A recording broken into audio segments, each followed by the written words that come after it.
Ouais, oui, c'est moi le propriétaire, c'est mon locataire, ça. Ouais, c'est lui qui a tout fait cramer. Ouais, je savais que j'aurais pas dû le prendre. Bon, si tu veux ne pas être dans ce genre de situation et être appelé par la police, eh ben écoute, suis ces 11 conseils qui suivent. Alors comment on fait pour éviter un mauvais locataire? Ben j'en sais rien moi, j'en sais rien. Non, alors en vrai, je vais t'expliquer ça et on va arrêter tout de suite cette sirène. Donc je vais t'expliquer comment on fait pour trouver un bon locataire. Avant ça, si t'es pas encore abonné à la chaîne, bah, abonne-toi à la chaîne. On va faire plein de vidéos tous les dimanches à 6 h. Donc on me pose souvent la question, ouais Julien, comment tu fais toi pour trouver des bons locataires? Surtout que voilà, vous avez acheté 103 appartements, ça doit être quand même assez compliqué. Alors ouais, effectivement, ça peut être assez compliqué, mais il y a déjà des pistes et je vais t'en donner 11 à appliquer et pour éviter d'avoir des emmerdes, d'avoir des impayés, des dégradations ou des problèmes avec le voisinage par exemple. Première astuce, c'est quoi? Fais un appartement où tu te sens vivre. Aussi simple que ça. Si tu te sens vivre dans l'appartement, toi, qui est à peu près bien câblé, qui fait l'investissement, et écoute, tu auras le locataire que tu vas attirer en fonction de l'appartement. Si tu fais un taudis, un tas de merde, tu auras des locataires pourris et tu auras que ce que tu mérites. Et là, après, ça va être impayé, emmerde, dégradation, etc., etc.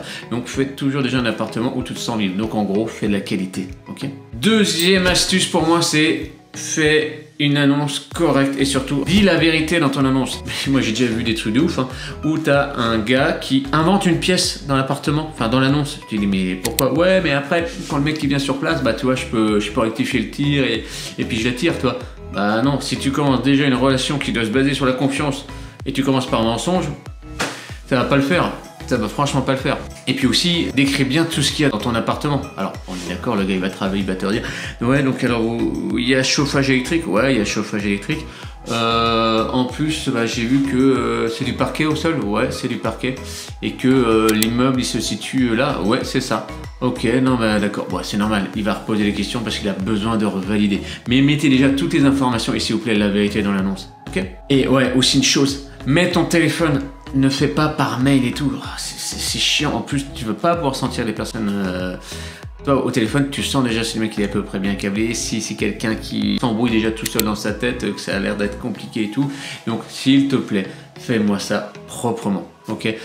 Tu mets ton téléphone et t'es contacté par téléphone. De toute façon, les gens qui sont vraiment motivés appellent. Ceux par mail, bien souvent, ça le fait pas. Troisième astuce, c'est que quand tu vas faire rentrer le locataire qui dit ah j'ai pas l'assurance, pop, tu rentres pas. Non, toi c'est comme le vidéo en boîte, pas bien habillé, tu rentres pas, c'est mort. Et là les amis, c'est la même chose, c'est que le mec s'il a pas d'assurance, il rentre pas. Et ils disent pas ouais mais je vais la voir bientôt demain. Ça c'est un no way. Et ça déjà pour moi aussi c'est un truc, c'est un gros blocage. Alors après il y a une exception, c'est qu'en général les étudiants ils savent pas qu'il faut une assurance et tout. Ah je savais pas et tout. Et il appelle ses parents dans la foulée, ils font l'assurance dans l'heure. Donc ça, bon, cela ça peut être ok, mais encore une fois tu le fais quand même pas rentrer. Qu'il fasse ses devoirs avant. La quatrième astuce c'est quoi? Celle-là je l'adore. Tous les mecs qui essayent déjà de te négocier ton loyer avant même d'être rentré. Alors ça c'est un truc de ouf. Les gens ils te négocient déjà, mais attends, c'est pas négociable. Vous les dégagez aussitôt. La cinquième astuce, le locataire qui se justifie trop. Ah moi, vous inquiétez pas, il n'y a pas de souci, tout ira bien. Celui qui en une phrase se justifie 3 fois, qui dit qu'il n'y a pas de problème, pour moi c'est pas bon, ça pue. Donc next aussi. Donc attention aux gens qui se justifient beaucoup trop, c'est pas logique. Ok. 6, aussi une chose pour bien sélectionner aussi un locataire, à mon sens et trouver le bon aussi, c'est qu'il faut mettre un petit peu de pression. Des visites tous les 5 à 10 minutes. Tu mets les gens tous les 5 à 10 minutes. Et voire même, tu fais des personnes en même temps. C'est comme ça, du coup, tu vois, les gens ils voient qu'il y a une concurrence et qu'il peut peut-être même y avoir une petite file d'attente. Et ton appartement il est correct, tu vois, il est canon même. Là, les gens disent ouais, moi je veux signer. Et les gens vont mettre en avant leurs points forts. Et là, tu vas pouvoir bien sélectionner ton locataire. La 7e astuce, c'est ceux qui font pas de préavis avant quand ils viennent voir ton appartement. Toi, c'est pour louer maintenant. Et eux, non, je n'ai pas fait de préavis. Et puis, moi, j'ai 3 mois. Est-ce que vous avez compris dans l'annonce que, non, moi, ce qu'il faut, c'est que je veux louer là, maintenant, quoi. Donc, vous n'avez pas fait de préavis? Non, mais ça sera dans 3 mois. Je suis désolé, monsieur, mais non. Et toi, ça, c'est quelqu'un qui est lent dans les démarches, qui anticipe pas, qui prend pas d'initiative. Donc, ça, next aussi, on prend pas. 8e astuce, des animaux de compagnie. Personnellement, je n'ai rien contre les animaux, mais dans mes apparts, c'est mort. c'est non négociable. Donc pas de chien, pas de chat, c'est pas possible parce que ça dégrade. Quoi qu'ils en disent, ça dégrade. Après le locataire, ah bah oui mais bon, gna gna gna. Non, c'est mort. Les chats en plus, des fois, moi j'ai retrouvé des trucs de fou. Une femme qui avait 5 chats et puis du coup ils pissaient un peu partout. Et ils te pourrissent le parquet et il faut même parfois même enlever en dessous du parquet. Il faut enlever l'OSB parce qu'il était imprégné par la pisse de chat. Et ça c'est une horreur. Donc ça aussi on prend pas d'animaux de compagnie. 9e astuce, tu prends pas des fumeurs. On va me dire ouais mais bon ils font quand même ce qu'ils veulent. Alors ouais ils font ce qu'ils veulent mais ailleurs. Chez moi pas de fumeurs. Pour la simple et bonne raison, ça peut être des super bons profils et tout, c'est pas le souci. Là moi où je vois un gros problème c'est que quand tu fumes dans un appart, donc ça va jaunir tous les murs. Ça, c'est une évidence. Et en fait, dans la loi française et dans le droit immobilier, ça, c'est considéré comme de l'usure naturelle. Et donc, on ne peut pas recoller frais de repeinture aux locataires. Ça, c'est un truc de ouf parce que c'est de l'usure naturelle, la fumée de cigarette. Donc, pour moi, c'est next. Allez, la 10e astuce, c'est quoi? Te jette pas sur le premier locataire. Ah, je sais, on est tous en stress. Tu as envie de voir vite que ça soit loué quoi. Tu veux que ça soit loué très rapidement. Et donc tu prends le premier gars.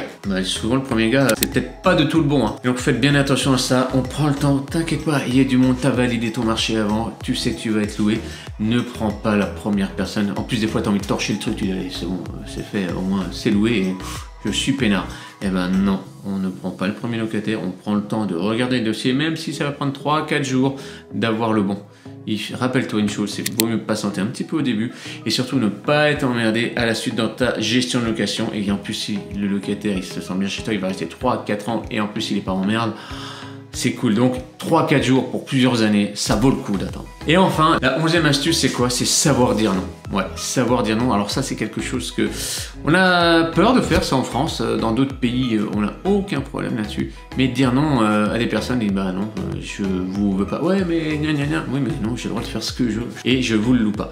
Surtout, suivez toujours votre petite voix intérieure. Elle est bien puissante. Elle sait pas clairement vous l'exprimer, mais si vous avez un doute, il n'y a pas de doute. Et n'hésitez pas à dire non, que ça soit déjà au téléphone. Si vous sentez déjà pas au téléphone, ne l'emmenez pas en visite, ça sert à rien puisque votre avis va encore plus conforter lors de la visite. Donc le but c'est de gagner du temps pour vous et en même temps pour le candidat locataire. J'espère que cette vidéo elle t'a plu, n'hésite pas à la partager parce que si toi elle t'a vraiment éclairé sur ces astuces et ça peut aider aussi un de tes potes, tu partages cette vidéo, t'hésites pas.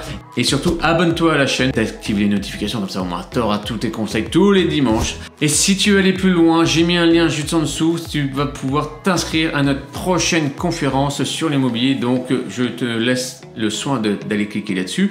Tu mets ton nom, ton prénom, ton mail, etc. Et c'est parti, on t'enverra le lien et on se verra en live. Allez, ciao!